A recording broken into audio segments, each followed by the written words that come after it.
well, while it might be hard for outsiders to navigate Turkey's internal politics, one thing is clear.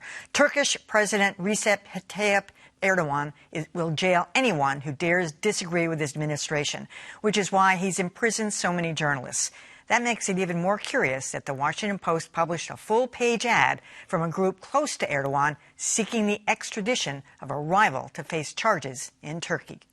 The full-page Washington Post ad calls for the U.S. to extradite Fethullah Gulen, an antagonist of Turkish President Erdogan, who he believes is responsible for a bloody coup attempt 4 years ago.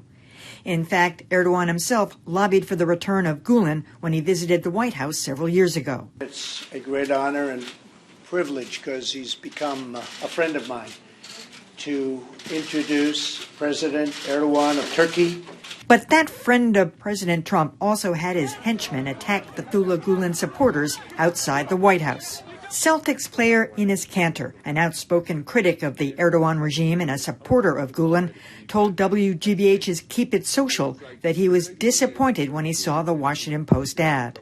I was heartbroken because, like, come on, man, just like you're the biggest newspaper, one of the biggest newspapers in the world, and you're taking an ad from a dictatorship that was put on your literally just your guy, like your people in jail. While the news department doesn't control what ads go in the paper, they can restrict editorial pages. And again, they've given Erdogan a voice in the past.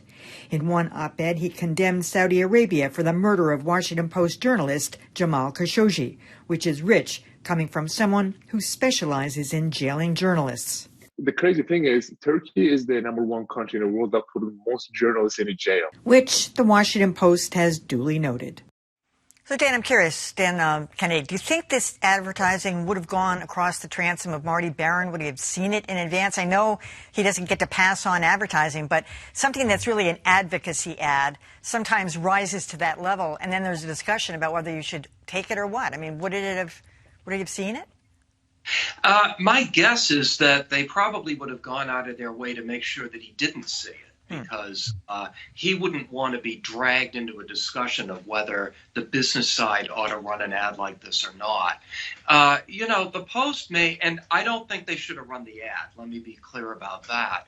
But, I mean, they may see themselves in the position of, we're going to run a full-page ad from a legitimate government that's something of an ally of the United States. And there may have also been some thinking that the Erdogan government, for all its flaws, was very helpful in exposing what happened to Jamal Khashoggi.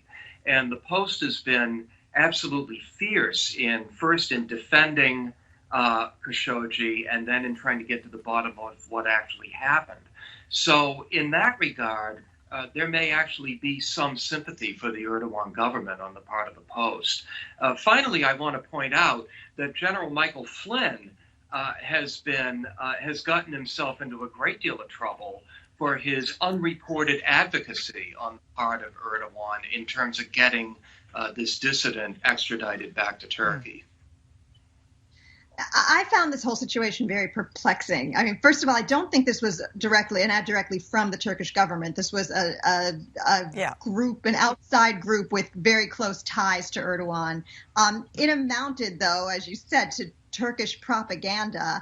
Are we, a newspaper could run any ad, but a newspaper can also reject any ad that comes across the way. And if they're going to if the Post is going to start to be a vessel for propaganda from foreign countries, which, sometimes align with U.S. interests and sometimes don't, I just feel like you're getting into a very sticky situation and you're going to start amplifying some things that you don't want to amplify. My sense is, and of course I wasn't inside that room, but my sense is that there were some, the conversations that were had as they were deciding whether or not to run this probably had less to do with whether or not Turkey is an ally today or was an ally in the past, and more to do with, we're going to get some good money from an ad like this. I don't know how much money they're getting, but I'm sure it didn't just cost a couple of dollars. And a lot of what we've seen, decisions these days within news organizations, come down to economics. Do you really want to turn away something that is paying so much for a full-page ad?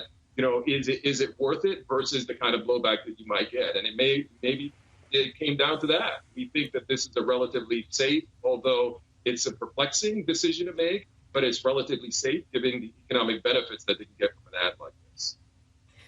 It's easy for me to say this because I don't have to balance the books of WGBH or any other news organization, but I feel like you got to think about where the money is coming from.